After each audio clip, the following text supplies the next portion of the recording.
अब देखो अगला टॉपिक आता है स्टैट्स की इंपॉर्टेंस क्या है।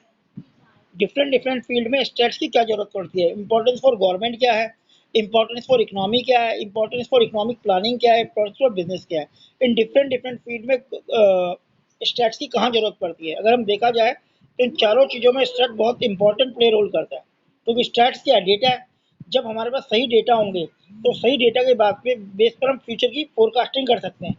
और फोरकास्टिंग जितनी एक्यूरेट होगी उतना ही हमारा जो प्लानिंग होगी सक्सेसफुल होगी, उतनी ही अनसर्टेनिटी कम होगी। अब एक करके हम पढ़ते हैं। पहला पॉइंट है importance of statics to government. Government के लिए इसकी क्या इंपॉर्टेंस है। प्लीज देखो, importance of stats for government. Number one point, it is present scenario. आजकल के जो सिनेरियो है, जो माहौल है, उसके हिसाब से government collect the large amount of statics for various purpose. सरकार को बहुत सारे कामों के लिए डेटा की जरूरत पड़ती है। चाहे उसको स्कूल ओपन कराना है, चाहे उसे फ्लाईओवर बनाना है, चाहे मेट्रो को एक्सटेंड करना है, या सिक्योरिटी की फॉर्म में वर्क, तो सब चीज़ें कहाँ से आएंगी, डेटा से आएंगी। उन डेटा को इकट्ठा करके गवर्नमेंट तय करते हैं कि हमें किस चीज़ की ओर ज़्यादा ध्यान देना है।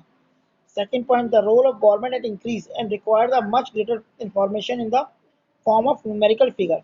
अब गवर्नमेंट को ये तो पता है कि देश के अंदर भाई बेरोजगारी बहुत ज़्यादा है, लेकिन गवर्नमेंट का जब डेटा होंगे कि भाई किस तरह के लोग बेरोजगार हैं, एजुकेशन जो उनको उन्हें मिल रही है उसे उन्हें जॉब क्यों नहीं मिल पा रही, तो कैटेगराइज करेंगे और उसके अकॉर्डिंग वो चेंजेस करते हैं। गवर्नमेंट जॉब में किस तरह की रिक्वायरमेंट की जरूरत है, लोग किस तरह की स्कूल में पढ़ाई, इससे क्या हो रहा है। अब देखो नई एजुकेशन पॉलिसी क्यों आई है, सरकार ने देखा भी कि उस डेटा में जिस तरह की हम एजुकेशन दे रहे हैं लोगों को, उससे लोगों को एम्प्लॉयमेंट नहीं मिल पा रही, तो उन्होंने नई एजुकेशन पॉलिसी लिया है। इस साल नई एजुकेशन पॉलिसी लागू हो जाएगी।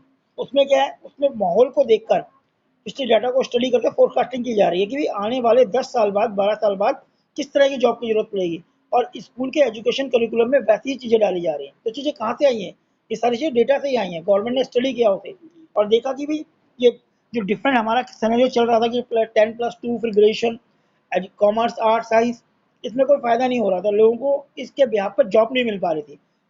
ये बहुत पहले का स्टेज है, उसको चेंज करने की जरूरत थी, सिनेरियो चेंज हो रहा था। सारी चीज़ें कहाँ से आई, ये सारी चीज़ें डेटा से ही, डेटा को कलेक्ट किया गया, फिर प्लानिंग बनाई गई और नई एजुकेशन पॉलिसी लॉन्च की गई। अब देखो आगे लिखा हुआ है वेलफेयर ऑफ द एडिशन, इसको दोबारा पढ़ता हूँ मैं। Role of government to increase the requirement of the much greater information from the numerical figure. Numerical figure होगी तो अच्छी information to fulfil the welfare objective. Welfare objective को पूरा करने के लिए addition to efficient running of the administration, administration को सही से रन करने के लिए। ये सब डेटा के बेस पर हम उसको स्टडी करके उसमें जो रिक्वायरमेंट होती है, चेंजेस की उसकी जरूरत होती है, वो करते हैं।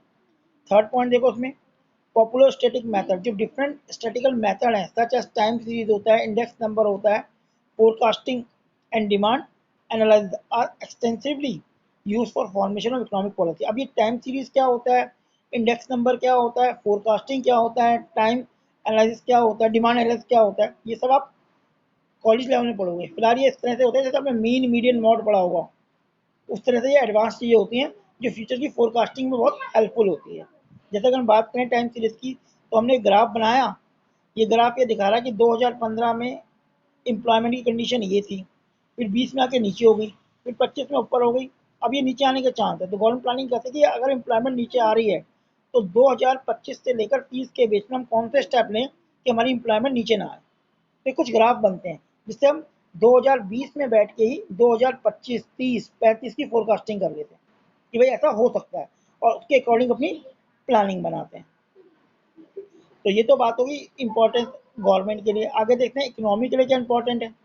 Number one, formation of economic law. Economy के अंदर जो लॉ होंगे, जब हम दूसरी बुक पढ़ेंगे उसमें कई तरह के लॉ होते हैं, law of demand, law of supply, variable proportion, कई तरह के लॉ आप पढ़ोगे। तो वो लॉ इकोनॉमी के अंदर ह्यूमन नेचर को स्टडी करते हैं, ह्यूमन नेचर को बताते हैं। अब ह्यूमन नेचर से लॉ कैसे बने, पहले हमने डेटा इकट्ठे किए इसके बारे में, बार बार देखा और उनके बेस पर कोई लॉ बना दिया। जैसे हमने देखा एक लॉ होता है लॉ ऑफ डिमांड। ये क्या बताता है कि जब भी प्राइस राइज करता है लोग डिमांड कम कर देते हैं। तो कैसे डिसाइड हुआ, बार बार स्टडी किया गया कि जब भी हर चीज़ का प्राइस बढ़े तो लोगों ने डिमांड कम कर दी, हर चीज़ का प्राइस बढ़े तो लोगों ने डिमांड कम कर दी, तो लॉ निकल के आ गया। इसके भी कुछ एक्सेप्शन होते हैं, मतलब जहाँ पे लॉ एप्लीकेबल नहीं होता, उसके भी डेटा इकट्ठे गए, उसको एनालाइज किया गया और फिर लॉ बनाया गया। तो इकोनॉमिक्स के अंदर कई लॉ जो होते हैं वो स्टैटिस्टिक्स डेटा के बेस पे बनते हैं। डेटा को इकट्ठा किया जाता है, उसको एनालाइज किया जाता है, उसके बेस पर इकोनॉमिक के लॉ बनाए जाते हैं। देखो लिखा हुआ है number one, formation of economic law, the famous law of demand जिसकी मैं बात कर रहा था, and concept elasticity of demand. ये कुछ लॉ होते हैं has been developed for intensive method, intensive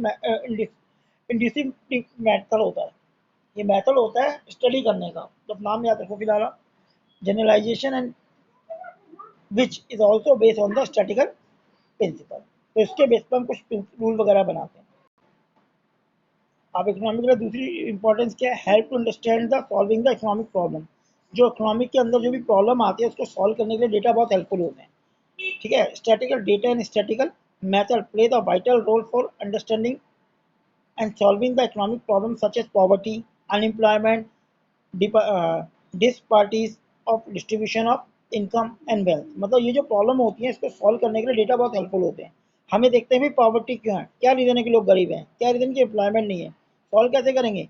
हम पिछले डेटा इकट्ठे करेंगे कि लोगों के गरीब होने का कारण क्या है, लोगों को जॉब नहीं है या कोई लोग एजुकेटेड नहीं है, तो उसके डेटा इकट्ठे करेंगे लोग गरीब क्यों हैं। कि भाई वो एजुकेशन उनकी सही नहीं है, तो उनके बाद जब एजुकेशन नहीं है तो उन्हें नौकरी नहीं मिली, नौकरी नहीं मिली तो अपने आप गरीब होते चले गए, काम उन्हें कोई काम नहीं आता। तो जब ये डेटा इकट्ठे किए जाते हैं तो गवर्नमेंट को सॉल्व करती है कि भाई जब डेटा हमें मिल गया कि पॉवर्टी के डिफरेंट डिफरेंट रीज़न है, इसके डेटा मिल गए कि लोग इस कारण से गरीब हैं, तो उनको सॉल्व करने के लिए गवर्नमेंट पॉलिसीज़ वगैरह बनाती है। तो ये इस तरह से हम अपनी इकोनॉमिक प्रॉब्लम को धीरे धीरे सॉल्व करते हैं। तो जब तक डेटा नहीं होंगे तो हम अपनी प्रॉब्लम को सॉल्व नहीं कर सकते। जब तक हमें ये नहीं पता, जब हम स्कूल की बात करते हैं, हम देखते हैं भाई स्कूल में बच्चों के मैथ्स में नंबर नहीं आ रहे, तो हम देखें 4-5 साल से हर बच्चे के नंबर देखें भाई क्यों नहीं आ रहे। टीचर की फैसिलिटी अच्छी नहीं है, टीचर ढंग से पढ़ा नहीं रहे या टीचर रेगुलर नहीं है, तो सब कहाँ से आएगा? डेटा से रिजल्ट आएगा, उसके बाद हम उसके ऊपर स्टेप लेते हैं। अगला पॉइंट देखो, useful for study of behaviour of different economic concept. Economy के अंदर जो बहुत सारे कॉन्सेप्ट होते हैं, जो टॉपिक वगैरह होते हैं, उनको स्टडी करने के लिए डेटा बहुत इंपॉर्टेंट है। जैसे हम बात करें भाई पॉवर्टी की बात करें कि अगर इंडिया की पॉवर्टी को स्टडी करोगे, मैं बोलूँगा भाई इंडिया के कई राज्य बहुत गरीब हैं, कई राज्य बहुत पिछड़े हुए हैं, तो ये नहीं होता भाई। डेटा होंगे भाई इंडिया के मध्य प्रदेश में इन गाँव में इतने इतने लोग हैं, उनके पास इतनी इनकम है।